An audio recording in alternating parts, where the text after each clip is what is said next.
संपूर्ण महाराष्ट्र शोकाकुल आहे. 28 जानेवारी रोजी महाराष्ट्राचे उपमुख्यमंत्री अजितदादा पवार यांचं विमान अपघातात दुर्दैवी मृत्यू झाला आहे. राजकारण, सत्ता किंवा मत यापेक्षा मोठा त्यांनी सेवा, शिस्तबद्ध नेतृत्व आणि लोकांशी असलेली नाळ निर्माण केली होती. अजितदादांच्या जाण्याने राजकीय व प्रशासकीय जगाला एक मोठा धक्काच बसला आहे.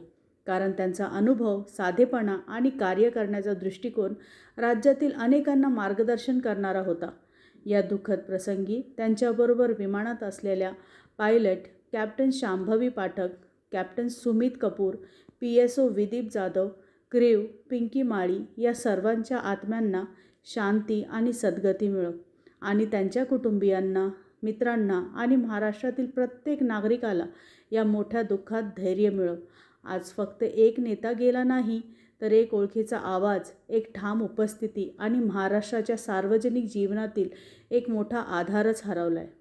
दत्तगुरू सर्व दिवंगत आत्मांना शांती देवो आणि महाराष्ट्राला हे दुःख पचवण्याचं सामर्थ्य देवो.